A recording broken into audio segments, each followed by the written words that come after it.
because tonight we hear from President George W. Bush.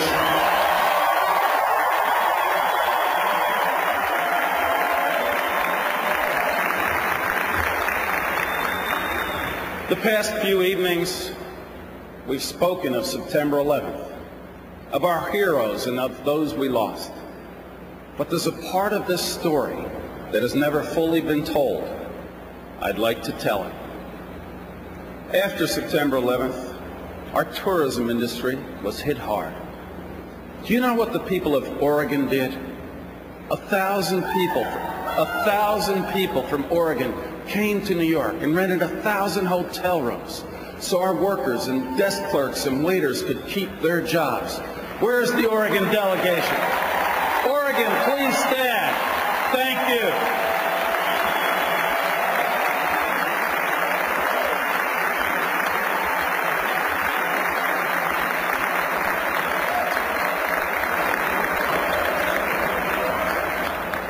After September 11th, the people of Iowa heard that our guys at Ground Zero were getting cold, working through the night.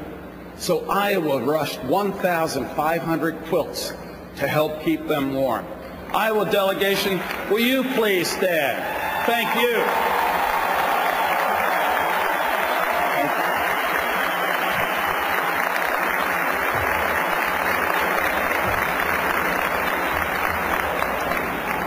Pennsylvania, where are you?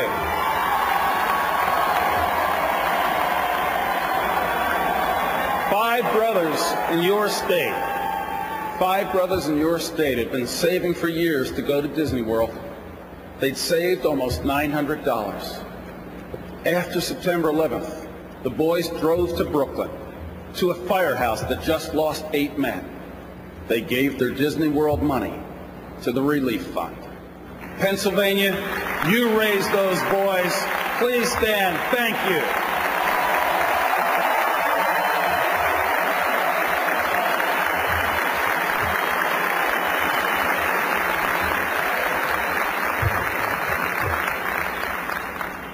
Now, I could tell a story like this about every single state in the country, but there was, of course, another state. It woke up one morning and walked the kids to school, and suddenly the streets were full of sirens and there was fire in the sky. You know what they did? The people of this state, they charged into the towers. They stood on line like soldiers to give blood. And then, in the days and nights that followed, the tough men and women of our great city came forward. They quieted the fire and dug us out of grief. They got into trucks and went to Ground Zero. The construction workers and iron workers, our police officers and firefighters, and the people of our city stood in the dark each night, waving flags and calling out, "God bless you," as the trucks hurtled by. And the men and women on those trucks waved back as if to say, "Hey, no problem." This great state rolled up its sleeves, looked terrorism straight in the face, and spat in its eye. Ladies and gentlemen, I give you New York.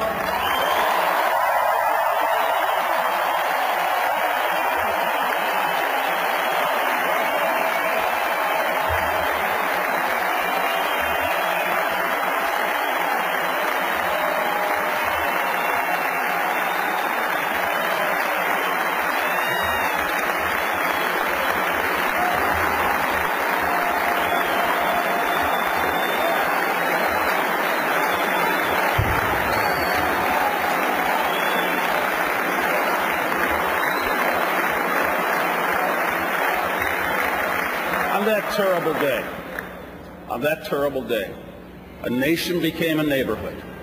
All Americans became New Yorkers. So what I've wanted to do for a long time was to say thank you in front of our country and with our children watching. Thank you, America, from the very bottom of New York's heart.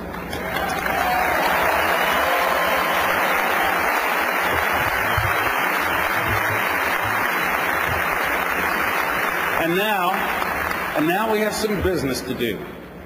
Every 4 years, people say, this is the most important election of our lifetime. This time it's true. We have a choice between two very different men, different views, different histories. I know them both. We were at college together. The president a year behind me, Senator Kerry a year ahead. John Kerry was head of the Liberal Union. I was head of the Conservative Union. We never got to debate. We never got to debate back then. But the senator has asked for a full and frank discussion. Well, let's start now.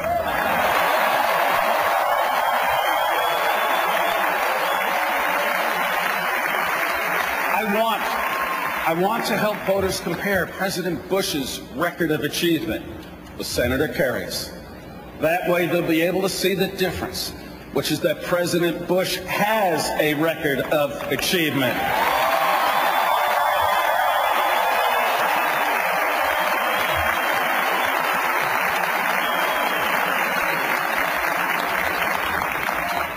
Almost 4 years ago, George W. Bush raised his right hand and took the oath of office. And from the first, he showed us something we hadn't seen in a while. When he said he was going to do something, he meant it. And then he did it.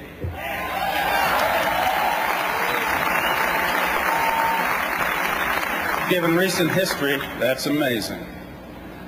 He inherited a recession, and then came September 11th. But George Bush said he would turn around the economy and create new jobs. He said he'd do it, and he did. He said he would cut taxes on the middle class and ease the tax burden on all Americans. He said he'd do it, and he did. He said he'd help. He said he'd help small businesses, protect Social Security, and expand home ownership. He said he'd do it, and he did.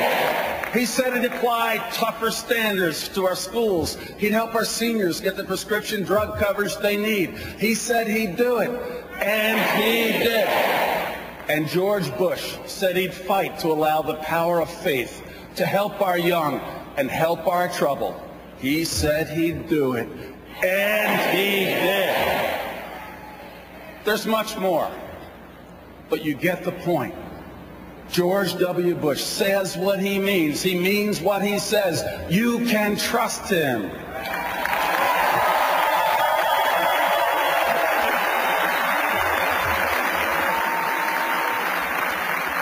Well, what can we say of Senator Kerry? He was for the war, and then he was against the war. He was for it, but he wouldn't fund it. Then he'd fund it, but he wasn't for it. He was for the Patriot Act until he was against the Patriot Act. Or was he against it until he was for it? I forget. He probably does too.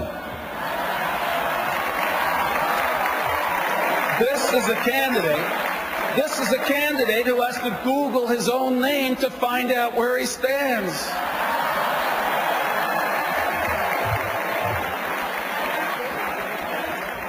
You saw their convention a few weeks ago. They had a slogan, "Hope is on the way." But with all their flip-flopping and zigzagging, the real slogan should be, "Hype is on the way."